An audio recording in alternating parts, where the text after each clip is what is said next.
What you've just heard is one of the many deaths from the monkey, the new major motion picture from Osgood Perkins, Stephen King, and James Wan. Experience it in theaters everywhere this Friday, because everybody dies, and that's life. Let's have some fun. Saturday presents, in the red corner, the undisputed, undefeated Weed Whacker Guy. Champion of hurling grass and pollen everywhere. And in the blue corner, the challenger, extra strength, Saturday. Eye drops that work all day to prevent the release of histamines that cause itchy allergy eyes. And the winner by knockout is Saturday. Saturday, bring it on. Hey everyone, and welcome back to Big Mad True Crime, where we get big mad over true crime. I'm your host, Heather Ashley, and today's case is out of Pueblo, Colorado. Small talk sucks, so let's dive in.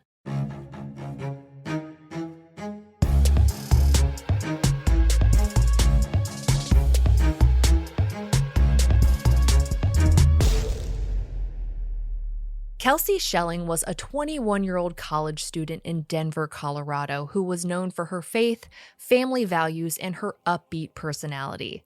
She was the kind of girl who made everyone feel heard and loved. She was strong and independent, loyal, and always reliable. Kelsie had recently and unexpectedly found out that she was pregnant with her first child from her on-again, off-again boyfriend, Dante, who lived in Pueblo almost 2 hours away from her. On the morning of Monday, February 4th, 2013, Kelsie went to the OB for her first prenatal appointment. She got to hear her sweet baby's heartbeat for the first time, got to see him or her wiggling around, and confirmed that she was indeed 8 weeks pregnant. Kelsie instantly fell in love and sent the ultrasound pictures to her mom, Dante, and Dante's mom. When her appointment wrapped up, she headed off to work at Floor & Decor, where she started getting some texts from Dante. Now, they'd been arguing the night before, but his attitude had changed. This time, he said he had a surprise for her. When she asked what it was, the Pueblo chieftain reports that Dante told her, "Just wait and see for yourself. You probably wouldn't believe me if I told you." So, Kelsie finished up her shift, packed up a few things, and took the almost 2-hour drive to Pueblo that night. The following morning, the morning of the 5th, KOAA reports that her supervisor got an oddly written text from Kelsie saying that she was in the emergency room because her baby was growing in the wrong place, seemingly talking about an ectopic pregnancy where your baby implants in your fallopian tubes. Her supervisor thought it was weird considering she'd just seen Kelsie and the ultrasound photo the day before, and Kelsie had been elated that her pregnancy was healthy, and that was definitely a photo of an 8-week-old fetus smack dab in the middle of Kelsie's uterus. On the 6th, Kelsie was supposed to open the store, but she was a no-call, no-show, which wasn't like her at all.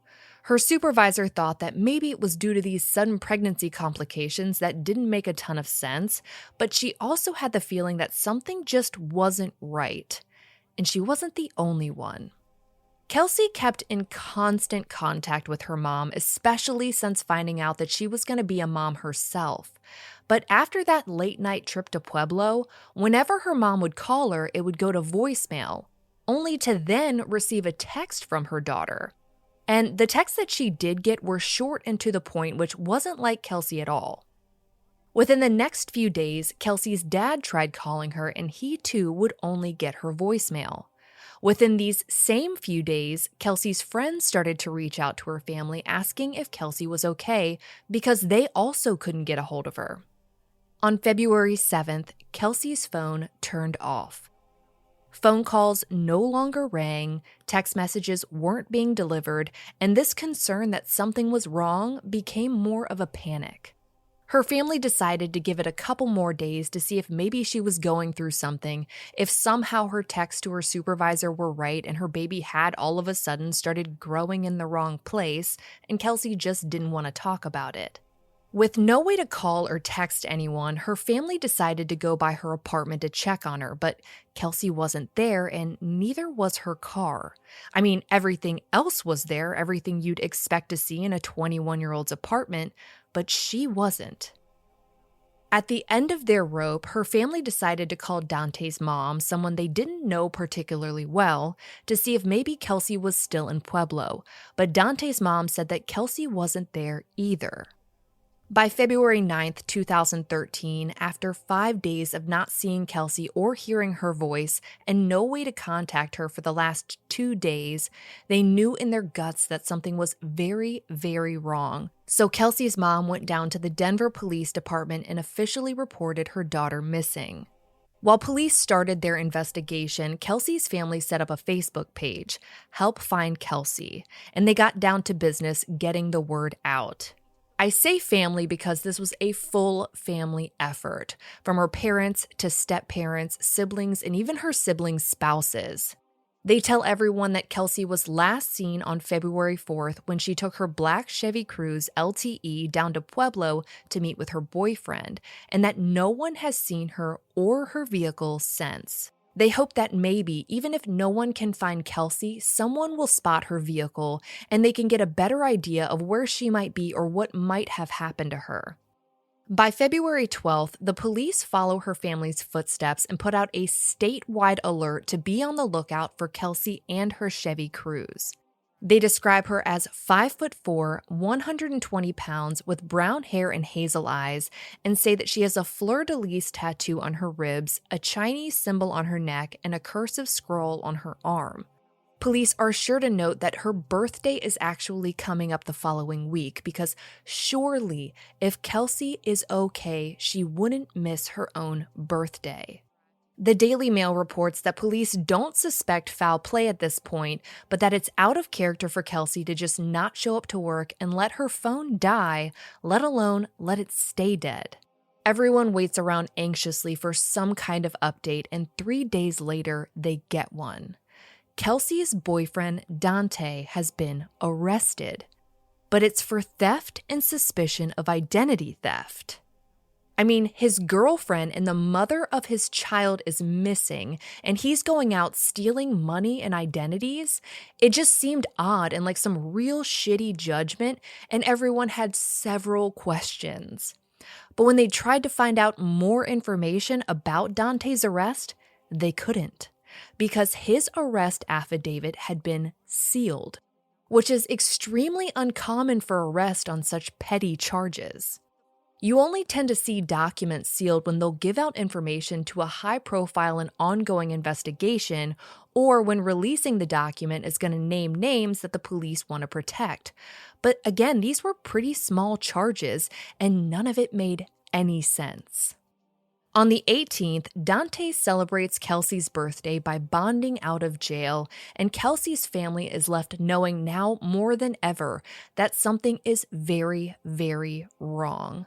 She still hadn't reached out to anyone, her phone was still dead, and not a single person had spotted her or her vehicle. Almost an entire month goes by with no updates on Kelsie, literally nothing. Her family keeps circulating her information on the Help Find Kelsie Facebook page, but the police don't seem to be making any headway on her case. That is until March 15th, when they hold a press conference. At this press conference, an officer states that Kelsie's cell phone records show that she did in fact make it to Pueblo on the night of the 4th, but it was to meet an acquaintance. The use of the word acquaintance seems odd. I mean, she was heading more than 100 miles down to Pueblo to meet with Dante for this surprise she had to see to believe. Was this acquaintance someone else? The officer says that CCTV footage from the Walmart on 4080 West Northern in Pueblo, a Walmart less than a mile from Dante's grandmother's house, a house he stayed at frequently, shows that Kelsie's car parked at the south end of the parking lot by the general merchandise section on the 5th around 12:05 p.m. Now, this is the morning after she went to Pueblo, and police didn't say that Kelsie parked her car there on the 5th, just that it was parked there. Looking at what police aren't saying, who parked Kelsie's car at this Walmart? They continue on to say that the following morning at 7:20 a.m., we're at February 6th now, an unknown person walks into view of the Walmart cameras, gets into Kelsie's vehicle that was parked there less than 24 hours ago, and drives off. The kicker, though, is that Kelsie's vehicle isn't missing anymore. This unknown person had driven it away from the Walmart, but police had finally found it, and it was the day before this press conference. They had found it parked in the parking lot of the St. Mary Corwin Hospital, and it had been there since 5:30 a.m. on the 7th. Between 7:20 a.m. on the 6th, when this unknown person picked up Kelsie's car from the Walmart, and 5:30 a.m. on the 7th, when it was dropped off, Kelsie's car is completely unaccounted for. Police don't mention Dante at all in this press conference, just this acquaintance she was supposed to meet at Walmart on the 4th.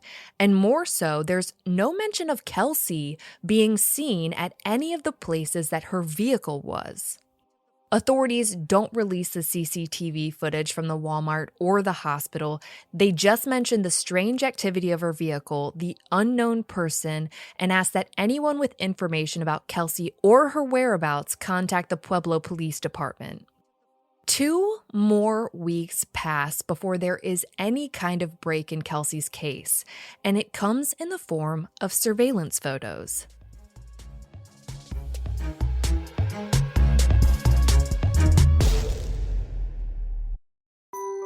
This episode is brought to you by Global X. Since 2008, Global X ETFs has been committed to empowering investors with unexplored, intelligent solutions. Global X specializes in exchange-traded funds that offer exposure to the artificial intelligence ecosystem, including themes like data centers, robotics, semiconductors, and cloud computing. To learn more about Global X's entire suite of ETFs, from covered calls, fixed income, emerging markets, and more, visit globalxetfs.com.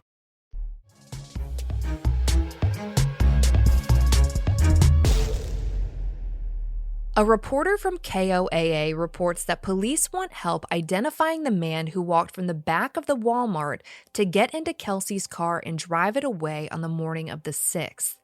The problem is that these are some of the least helpful pictures in the history of mankind. This person is pretty much indistinguishable from any other human on the face of the planet, other than the fact that compared to their surroundings, this person looks very tall. And wouldn't you know, Kelsie's boyfriend Dante is 6'7". On April 8th, a post on Facebook reveals that Pueblo's Crimes Against Persons Division is out in numerous areas of the city using canines specialized in missing persons cases, and they're out searching for Kelsie or any evidence that might point them to what happened to her. And it's hopeful because it's something, but 2 months and a lot of weather later, there's only so much a scent article is going to get you, and the search seemingly comes up empty. Time continues to tick by, and no one really knows what is going on when it comes to finding Kelsie and her unborn child. Her family updates the Help Find Kelsie Facebook page pretty much every single day. They put up flyers anywhere and everywhere that they can, but as far as physical movement in the case, it either looks stalled or like nothing is being done. And to add insult to injury, locals start noticing that some of the flyers they'd put up around the Walmart where her car had been parked have been taken down. By April 29th, Kelsie's family decides that they're going to hold their own press conference. And when they start talking, everyone listens. At their own press conference, Kelsie's family tells the world that Kelsie did in fact meet up with Dante on the 4th, and that no one has seen or heard from her since. But that doesn't mean that her bank account hasn't been used. Her family lets everyone know that on February 5th, Dante used Kelsie's debit card, and that is why he was arrested on those theft and identity theft charges.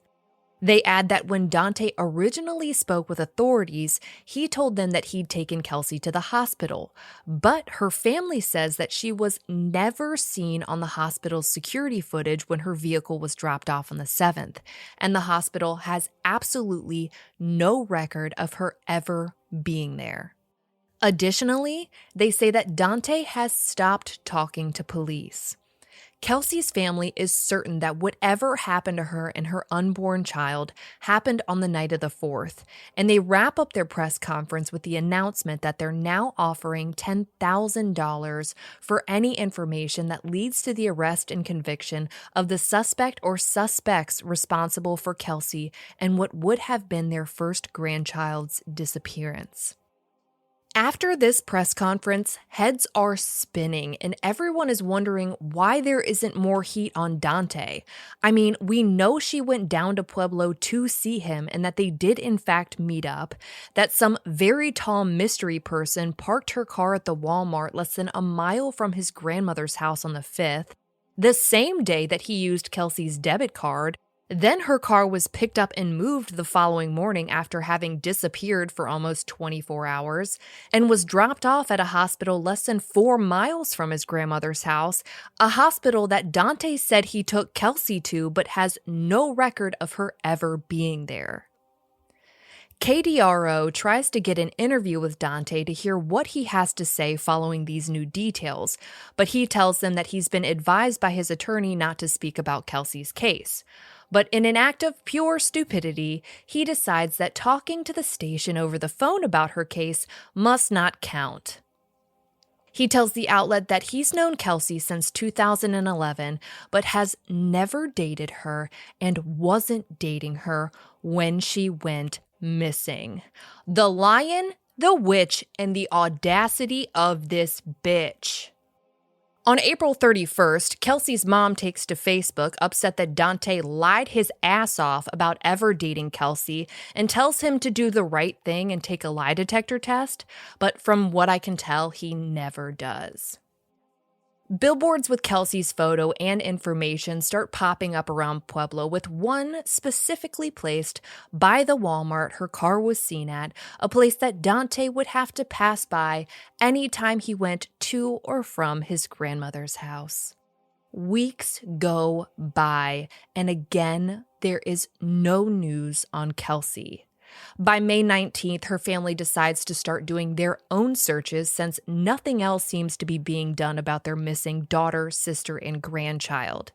They plan it for a weekend so no one has to take off work and anyone and everyone can come help out. They plan to search the south side of Pueblo since that's where the Walmart and the hospital are, and more than 100 people come out to help. Frankly, some who attend say it was probably more like 200. They spend an entire day searching, and when they're getting ready to wrap up, Kelsie's family is informed that the area they'd been combing over for hours, with more than 100 volunteers, had already been searched by the Pueblo Police Department. Her father was devastated. This would have been good information to know before 200 people cleared their day to come help them look for their daughter, and he apologizes profusely to everyone who volunteered. Now, the volunteers were just happy to be able to help, but to her family, it showcased a lack of communication between them and the police department, and they felt like they'd wasted an entire day of resources that could have been used to search somewhere that hadn't been searched already. In case you were wondering, Dante nor any members of his family showed up for this search. Kelsie's family spends the next few months constantly updating the Help Find Kelsie Facebook page. They create a website for quick information and updates, and they create a toll-free number that anyone can call to submit tips. I saw one mention that her mother might have made postcards to send out about Kelsie's disappearance, which is brilliant and something I've never seen done before, and they continue to put up those flyers and focus on making sure that everyone in the Pueblo area knows who she is and the information that they have thus far.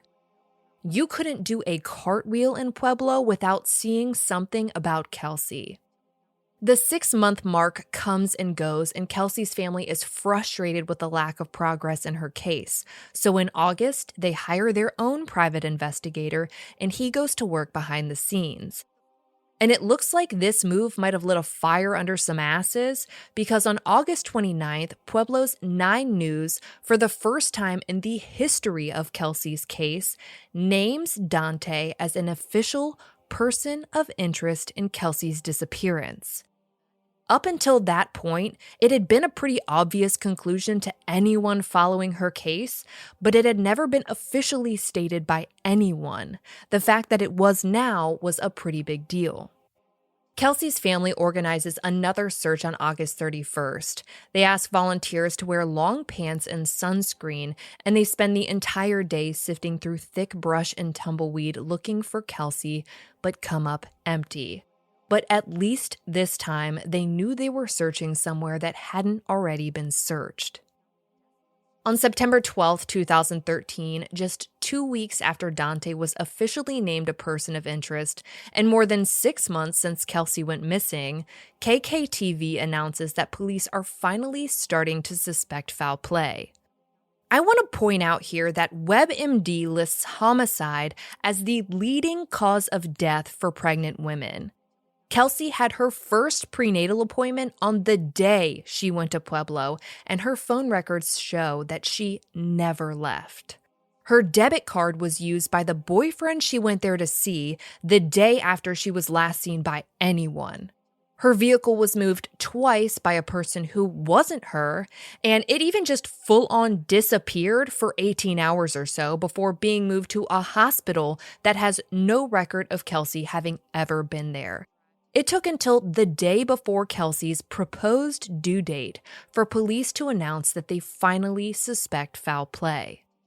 September 14th would have been Kelsie's due date, but there was no charge to her insurance that she'd checked into a hospital to give birth, and no word from Kelsie that she'd had the baby. Her family organizes another search, and again, they come up empty.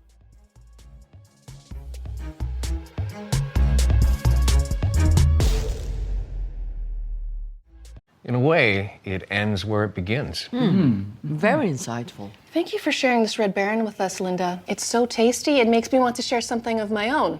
I didn't actually read the book. Me neither. I watched the movie last night. I judged it by its cover. I haven't read a book since middle school. I'm secretly seeing 2 other book clubs. And I can't even read. I'm not really Gary. He just paid me to be here. Sharing Red Baron pizza can lead to more sharing.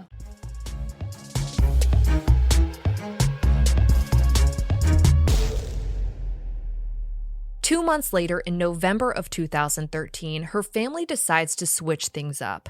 Instead of a search, this time they hold a rally. They're tired of feeling like the only ones trying to solve Kelsie's case. People show up in shirts with Kelsie's photo on them and signs demanding that the Pueblo Police Department actively work Kelsie's case. They also announce on Kelsie's website that the reward for information has increased from $10,000 to $50,000. They're hoping that if time doesn't make someone talk, maybe money will. On December 29th, 9 News does an update on the search for Kelsie and what would be her 3-month-old baby, and notes the police as saying that Dante was in fact the last person to speak to Kelsie, and that they continue to monitor him. Now, Kelsie's phone had been used to text several people in the days following her late-night trip to Pueblo, family, friends, and coworkers, but it was only through text. Whoever had her phone would never answer it. Either they too don't believe that the texts were sent by Kelsie, or they're just carefully using the term speak to point out that Kelsie did in fact meet up with Dante on the 4th, like her family said in their own press conference 8 freaking months ago, and this information is old as fuck. Regardless, the bottom line here is that the last person known to have ever seen Kelsie alive is Dante, and his hospital story doesn't add up. But at least police are still monitoring him 10 months later. For whatever it's worth, it doesn't look like they have anyone else on their radar. The outlet speaks to Kelsie's mom, who says that she knows in her heart that Kelsie isn't alive, but that she needs her back in order to get any type of closure. But as of yet, she still hasn't been found, and neither has that phone that texted people for days after she went missing. The public is pretty fed up at this point. They've seen one mention of a search by police and nothing after. The updates they get on her case are few and far between, and it seems like no one is doing anything about all of the signs that seem to point directly to Dante. So on January 6th of 2014, in true professional form, the Pueblo Police Department takes to Facebook to seemingly try to defend themselves. They tell everyone that Kelsie's case is not cold and that they can't arrest anyone without reaching a specific legal standard of probable cause, which is true. They say they can interview people but can't force them to talk. Cough, Dante, cough. And that they can't use unlawful methods to solve a case. Yes, we know you're not Dexter. They say that they're involved because Kelsie's car was found in Pueblo and that she had been missing for a week before Denver police contacted them. First of all, the last place Kelsie ever was in Pueblo. Regardless of where she was reported missing from, she went missing in Pueblo. So their department is involved because whatever happened to Kelsie happened in their jurisdiction.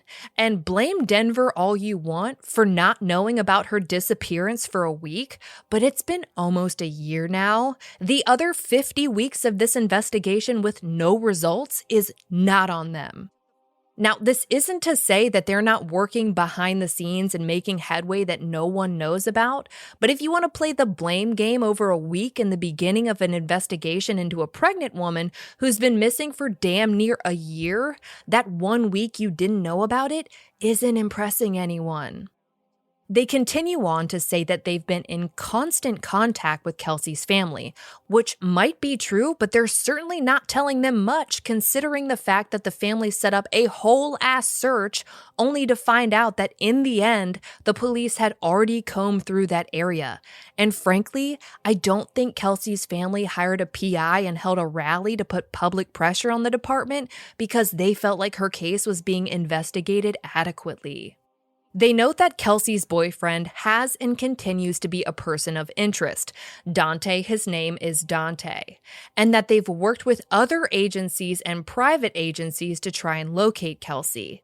They wrap up their petty session by saying, and I shit you not, that the investigators assigned to her case are dedicated professionals who, besides the members of her family and friends, may be the only other advocates for Kelsie.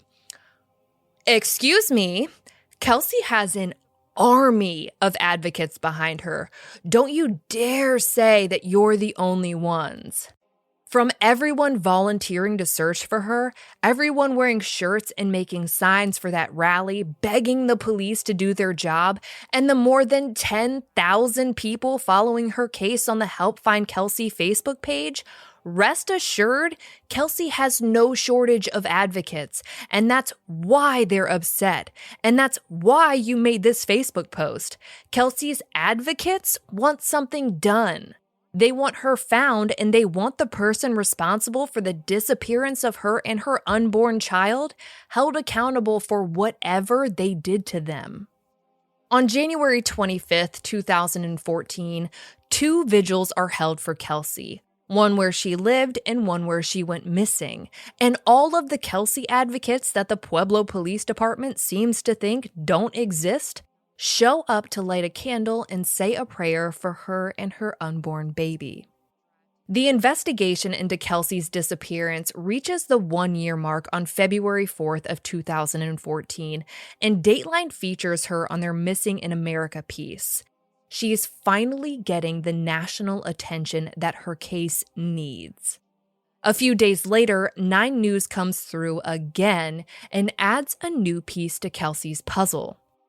The acquaintance she was supposed to meet at the Pueblo Walmart on the 4th was, in fact, Dante, even though his grandmother's house was literally less than a mile away. Why would he have his pregnant girlfriend drive almost 2 hours down to see this surprise he had for her, only to have her meet him in a Walmart parking lot? In the usual fashion of this case, months go by without any news, no updates, nothing, and Kelsie's family has had enough. On April 4th, 2014, they've had enough of this close to the vest crap, and they decide that they're going to start releasing their own information. They post to the Help Find Kelsie Facebook page that Dante is the one who had possession of Kelsie's car the whole time. The figure in the photos at Walmart and the hospital is Dante. They say that Dante told police about several places that he and Kelsie had allegedly gone together around the time she went missing, including the hospital, but Kelsie doesn't appear on any of the security videos at those places. Only Dante does. Shortly after this, the Denver Post adds that Dante's family was there at St. Mary Corwin Hospital to pick him up when he ditched Kelsie's car there. Yes, we're all feeling the same way right now. On May 31st and June 28th of 2014, Kelsie's family organizes 2 more searches, but they stop announcing where they're going to search. Instead, they tell the public where to meet, what to wear or bring to help, and take everyone to the search areas after they get there. You see this happen a lot when families of missing persons are worried that people might be following their searches to keep track of how close they are to whatever the perpetrator is hiding.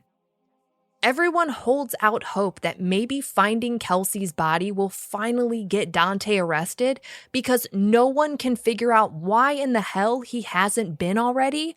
The only explanation is that it's because there's no body. On July 24th, 2014, the Pueblo Police Department shocks the freaking world when they announce that they're conducting a search in West Pueblo, not South Pueblo, where most of the other searches have taken place, and they say that they're utilizing canines and other agencies.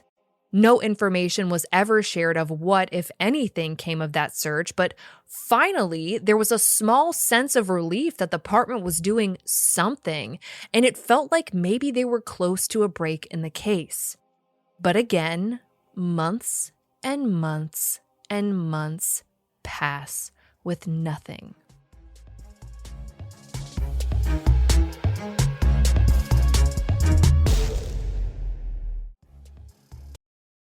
This episode is brought to you by Progressive Insurance. Do you ever find yourself playing the budgeting game? Well, with the Name Your Price tool from Progressive, you can find options that fit your budget and potentially lower your bills. Try it at Progressive.com. Progressive Casualty Insurance Company and Affiliates. Price and coverage match limited by state law. Not available in all states.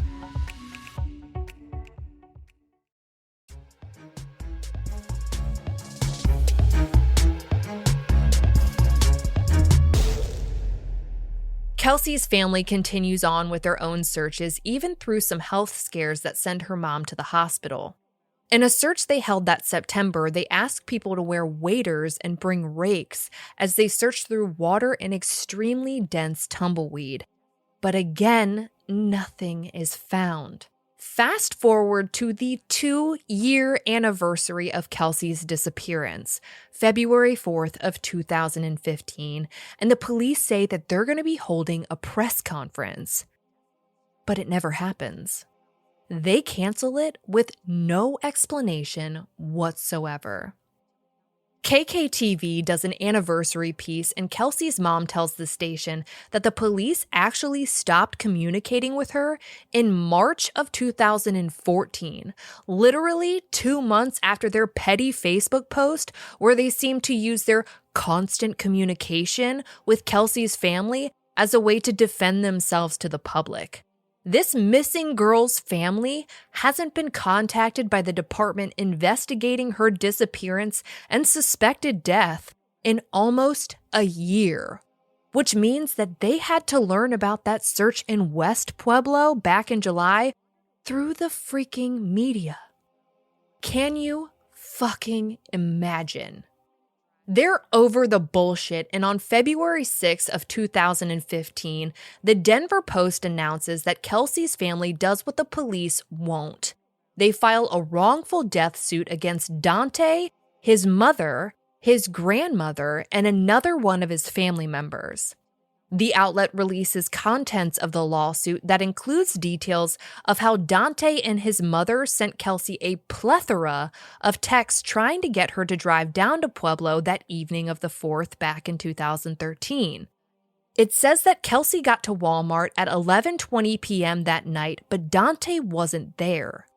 The lawsuit claims that around midnight, after waiting in the Walmart parking lot for 40 minutes, Dante texts Kelsie to meet him at another location. ABC News says that the second location was a street near his grandmother's house, again, less than a mile away. Kelsie leaves the Walmart and heads that way, and at 12:23 a.m. on the 5th now, she sends a text to Dante asking him again where he is and that she'd been waiting for him for over an hour. They believe that this is the last text ever sent from her phone indicating that she was alive. Dante lured Kelsie to Pueblo under the expectation of a surprise she had to see to believe, only to ask her to meet him at a Walmart parking lot, not show up, and then ask her to meet him at a street close to his grandmother's house, a location that would not be littered with potential witnesses or security cameras. Fast forward to 3:54 a.m. on the 5th. Dante called Kelsie's phone 2 times, and according to the wrongful death suit, the pings from both of their phones were within close proximity of one another. They believe that Dante was calling Kelsie's phone to try and locate it. After that call, it says that several texts were sent between Dante and Kelsie's phone, but that the texts didn't make any sense, were out of context, and the wording, spelling, grammar, and verbiage used were not the way Kelsie would type, and they don't believe it was Kelsie sending any of them, let alone any of the texts that were sent from that point on until her phone ultimately died the morning of the 7th.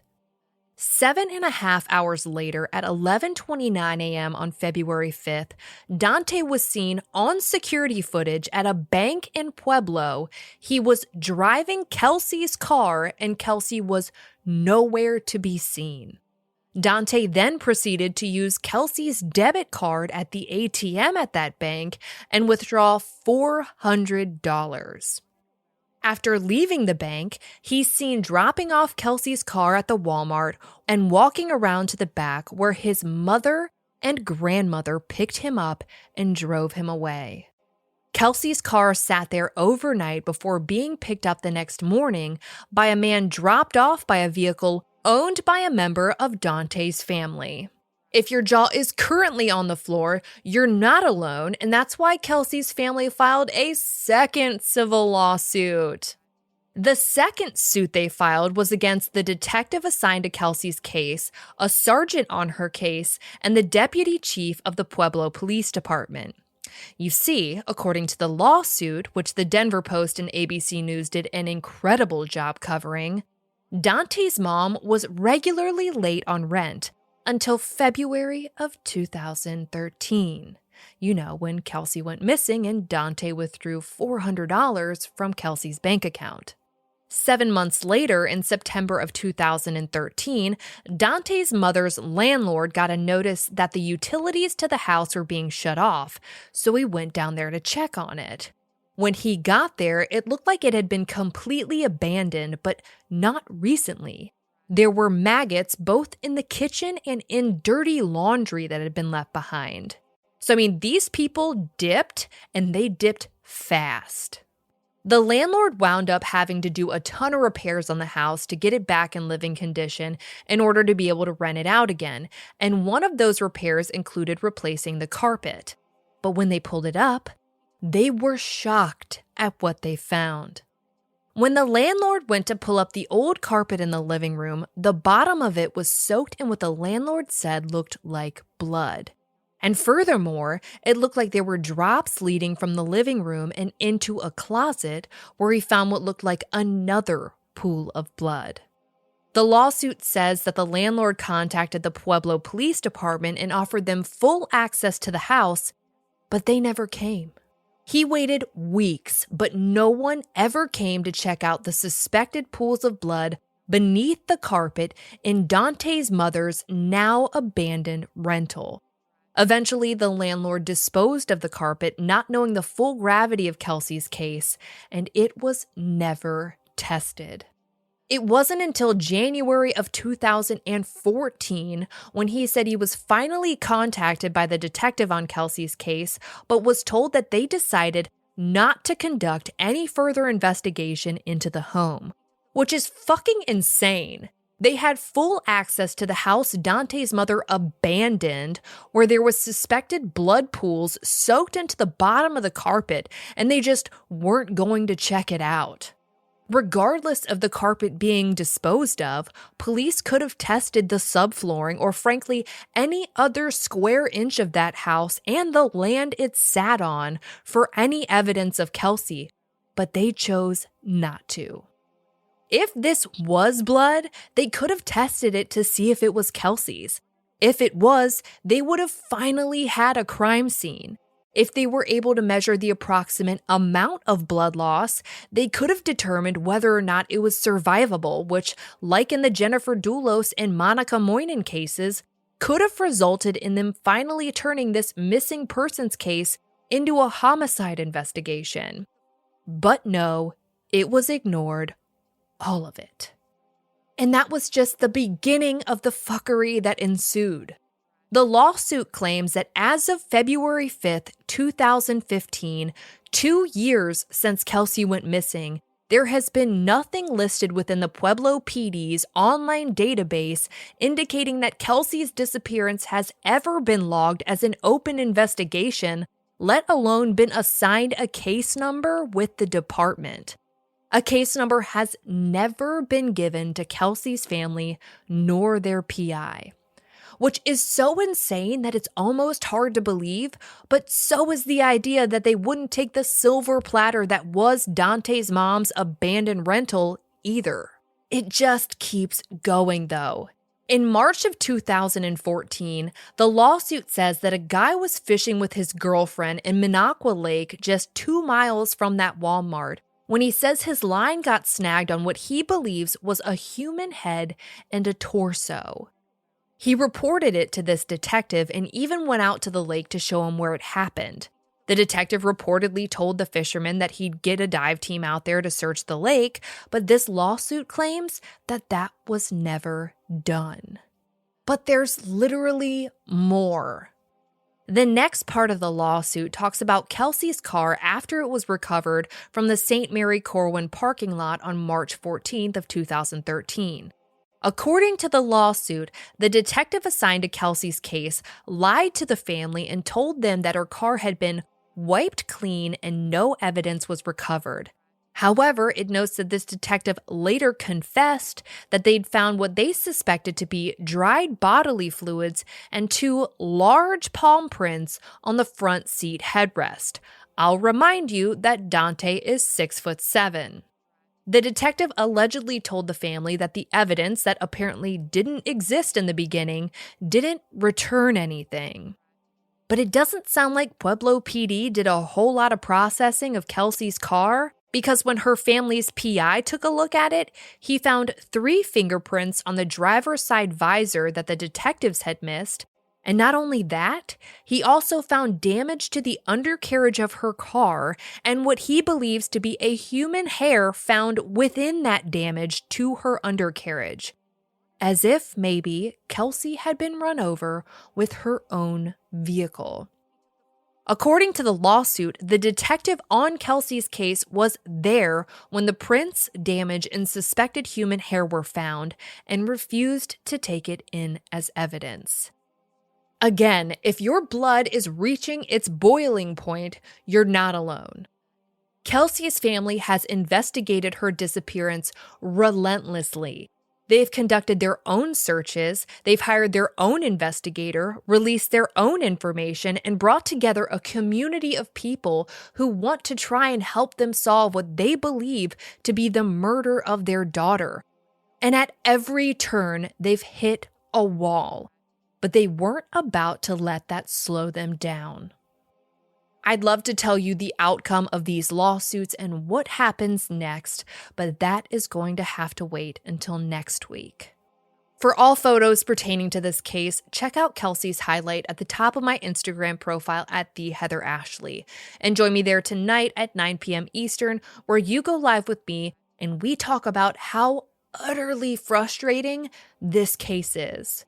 If you like your podcast ad-free, head over to our Patreon at patreon.com/BigMadTrueCrime, where for just $1 whole a month, your episodes are totally ad-free. If you need more episodes in your life, for just $5 a month, you get a bonus episode on the first Monday of every month. All your episodes are ad-free, and you'll also receive a forever discount code for all Big Mad True Crime merch. And of course, anytime you sign up, you get instant access to all previous bonus episodes. I'll be bringing you part 2 of Kelsie's case a week from today, and I cannot wait. But until then, we out.